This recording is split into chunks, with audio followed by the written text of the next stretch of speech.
Hello world, from whichever time zone you're catching me from, my name is MD90. Welcome to my YouTube channel. If you're not subscribed to the channel, make sure you hit that subscribe button, turn on the bell notification to all so that you do not miss the uploads that come up. And the easiest way for you to navigate the channel is to head to the playlist. You'll find videos curated for you based on your interest. So if you're interested in the Kutika podcast, you'll find a playlist for that. For news and trends, there's a playlist for that. Exclusive with MD90, a bunch of playlists that are created based on your interest. So the easiest way to navigate the channel is head straight to the playlist and you'll find what you're here for. Consider becoming a member of the channel. Right next to the subscribe button is the join button. You click on the join button so that you can become a member of the channel. You support the team on the production and a number of things that we're doing here, and we appreciate that. Well, the Sunday Nation carried this headline and they say Zambians are the opposition. So that's a statement that is being attributed to Brian Munduwire. So Munduwire says, while the opposition political parties are working at uniting against the United Party for National Development (UPND), its aim is not to achieve 100% unity, but to work together in harmony to oust the governing party from power. So I don't know what he means by that. He's simply saying the same fragments that are prevailing in the opposition are pretty much fine as long as they are working in harmony. Then I don't know how that works, because that means they are going to split out votes. But anyway, that's a statement coming from him. What is State House denies rigging claims. As you may be aware, some claims were made with the recently just finished by-elections in Chawama. And that's a response from State House. What is Patriotic Front says, how do you join and sit with people that have dismissed your political party? So it seems like the Patriotic Front page, the official page, is being run by two factions. So there's a faction that seems to be supporting Brian Munduwire, and then another faction that's against him pretty much and supporting Gideon Luwinda and the rest of them, or the administrators. It seems like it might have multiple administrators on that page. So they're simply asking Munduwire to say, was he able to meet with the Tonse Alliance team? If you remember, it should have been 2 weeks ago, if not more, where the Tonse Alliance had dismissed the Patriotic Front out of the alliance. And now this version of the PF is asking, how is Munduwire going to meet with them? In what capacity and what section of the PF is he representing? So another faction is coming from there. And this endorsement that is coming from Matomola from the UPND is not helping. So Matomola says, Munduwire is a better candidate for Patriotic Front, but we wonder why they are fighting him and calling him names among themselves. Confusion on which panning. He said, Munduwire.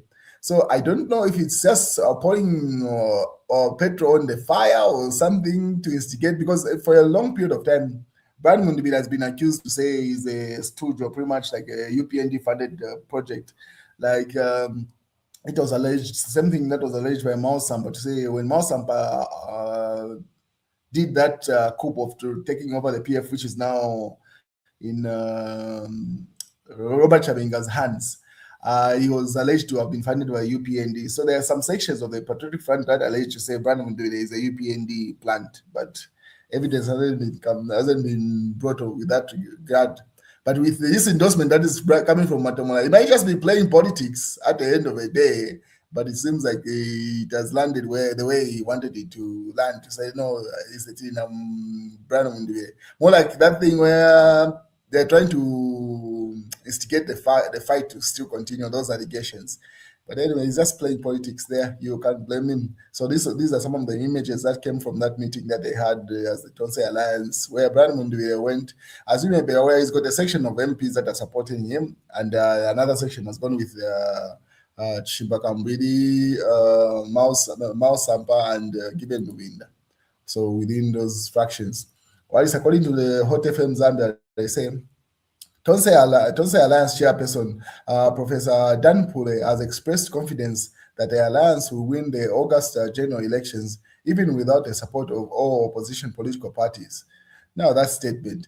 These are statements that are made from people that have never run for any political office. Because if you remember, Dan Pule, even the time that he became minister, should have been in Chiluba's government, He was just a nominated member of parliament. Then he never ran for any seat or any constituency, at least from the best of my knowledge. So him making those blanket statements to say he's sure about the Tonse Alliance winning the elections, even if the opposition don't unite or become one force. He's speaking from without. He's speaking on theories. He has no proven record on the ground. So I don't know about that. So that was the Tonse Alliance meeting where that took place. Another statement that is being attributed to KBF. So according to Kalemba, they say Kevin Fuwewalia says the Tonse Alliance will scrutinize anyone seeking to join from the Edgar Chakalungu political movement, warning that those bringing back confusion from the Patriotic Front faction will be blocked. So that's according to KBF. He says anybody that is coming to join that version of the Tonse Alliance that has remained will be vetted, and if they are coming to bring confusion, they'll be kicked out. And given, I mean, they also had a press brief, pretty much more like a rebuttal to that, and then a new structure of the PF. That version of the PF is going on. Just a lot is going on within these fights. But within the Tonse Alliance, there seems to be another fight that is brewing. That's between KBF and Brian Munduye. Because at the end of the day, what these people keep on missing is the fact is that all these alliances have kept on failing because they do not address the elephant in the room. The elephant in the room is who's going to be the president and who's going to be the running mate. And if the friends do not agree on whoever you settle on, they will break away. That's the simple reality. So the easiest way they can deal with this issue is let that be a priority. Address that issue. Those that need to break away, they break away, and you know what you're doing, because they have this format of kicking the can down the road, expecting someone else to deal with the situation. But eventually, because of our general elections are very timed to the date and time, you can't keep on pushing that away. Eventually, you have to address what needs to be addressed. Who's going to be your candidate? Now, if your candidate that is not endorsed by others, then you will fight. So according to the Patriotic Front, they put up that caption. They say KBF leading in Tonse Alliance faction elections. So the Zambia Must Prosper leader Kelvin Fuwewalia is set to scoop the leadership of the Tonse Alliance faction led by Dr. Dan Pule. Inside sources disclose that the dynamics in the alliance favor KBF against the Mpolokoso Member of Parliament Brian Munduye. The so-called ECL movement has no political party and no longer an anchor of the party. It has therefore lost significance and influence and dominance. It is like PF Tonse will be the party that will guarantee and provide the presidential candidate. Details have emerged that the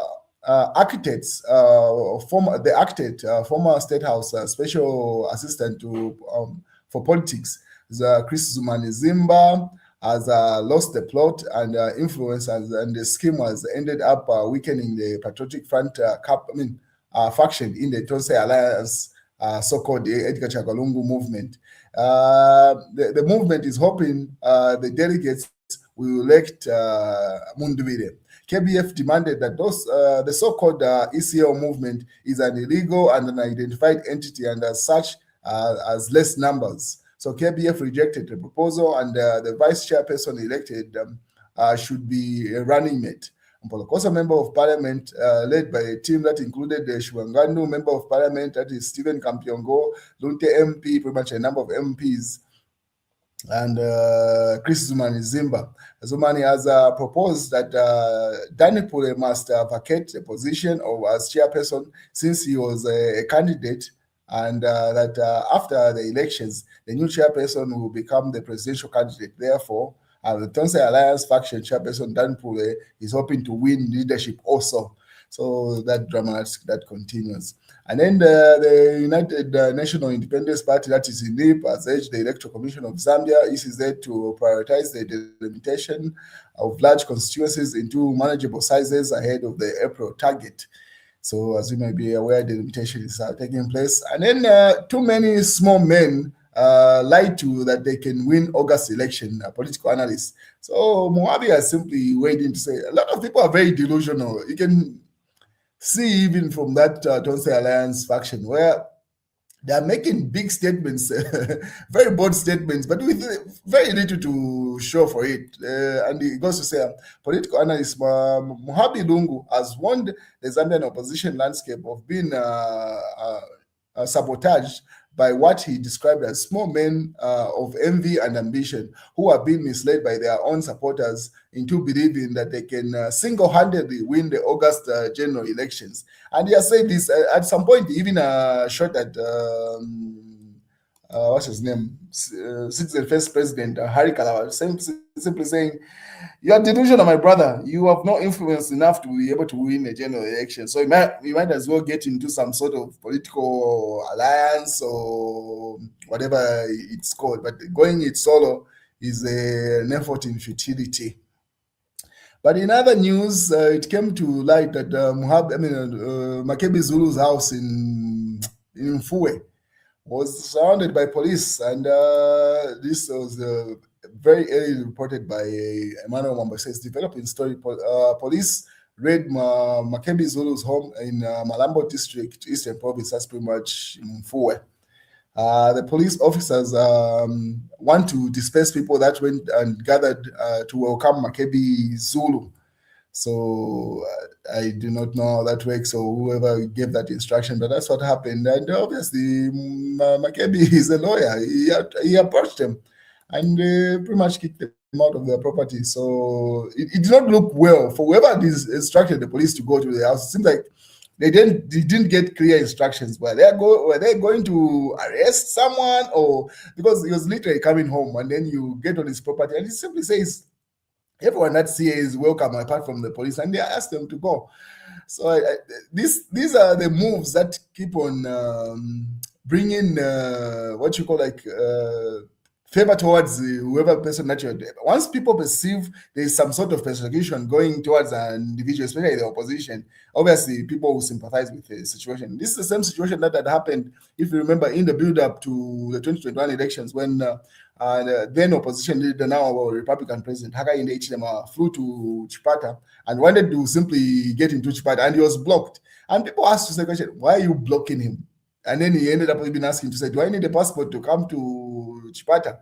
Things like that. So it's things like this that have no clear instructions that end up making more people align with. Because this story would have easily gone through to say, Makebi Zulu was in Eastern Province and he visited his local people, and it would not have trended as much as it has trended now. It's because of the deployment of police officers, and the rest of the police officers understand the law, so they are not simply given clear instructions. Are they going to disperse people? Then if they are, on what grounds? Because this is a private property and he's just coming. Some of the people he flew with them into Mfue.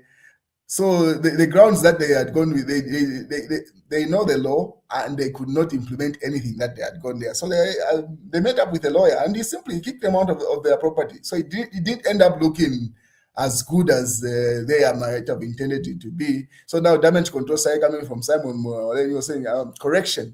Makebi Zulu's house was not surrounded. There were 7 police officers who went to tell them to get permission. So then again, if that's a defense, get permission for what? Even someone in the comments say, for instance, get permission for what? So if someone wants to come to see you at your house, they have to get permission from the police. So they were, and the police knew that they were not standing on solid ground. That's why when Makebi Zulu asked them to get out of his property, they simply obliged. So it doesn't look well for the person that had instructed them, because clear instructions were not given, and if they were, it was illegal, realistically speaking, because that's the only reason they walked away. So stand by and listen to their interaction with the police and how they were kicked away from the property. It didn't just look well anyway. Stand by.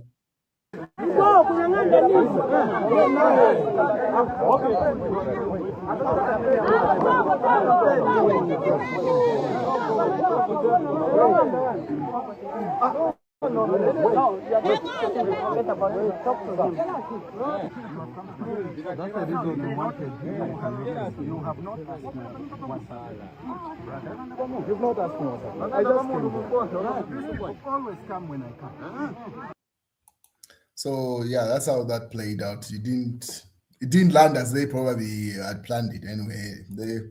the easiest thing, this news wouldn't have even been big news if they had simply let him do his walking, and he would have been back. But that thing of sending the police is making now people wonder, like, why, on what grounds. So it doesn't necessarily, quite honestly. Makebi Zulu receiving blessing from chief in Malambo Eastern Province, that's Mukanya. So this is what happened during that meetup with the chief. Kulingana na mphamvu ya Mulungu mukwega.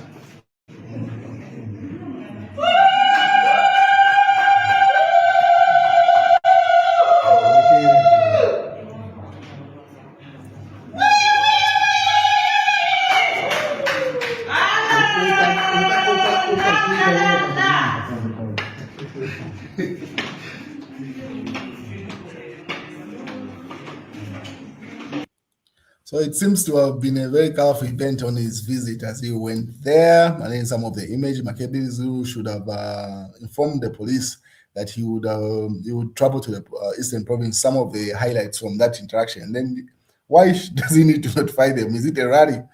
So anyway, whatever happened there. And then happening now, presidential candidate Makebi Zulu pays courtesy call, visits senior chief Msefu of the Kunda people of Eastern Province there. And some of the images you see there from that visit. And then, yeah, so it seems to have been a colorful event. It was made a big event because of the police. If this thing was just let him just walk around, it wouldn't have turned up to be as big as it turned out. But that deployment of the police is what made it a big event. And the opposition agree on national unity, government, and obviously. And then one thing interesting, it seems like there's a statement that has come from that minister that said she's not participating in the upcoming general elections. Put your egos aside. Council of Elders demands opposition candidate. So that news has always been there of them calling them to unite, but it seems like it will not happen. I mean, now we're just 6 months away from the general elections. If they were to unite, they would have united 5 years ago or 4 years ago. At this point, it's each man for himself. That's what it looks like. Electoral Commission of Zambia cannot, that's the ECZ, cannot nullify Chawama poll, CSOs say. So it seems like there was a call to nullify the Chawama by elections, but then again, we're going to into a main general election. It's totally unnecessary expense. UPND survives on violence. It cannot win an election in a peaceful environment. Silube alleges there. That's in the mass newspaper. And that's the news, ladies and gentlemen. Have a beautiful day.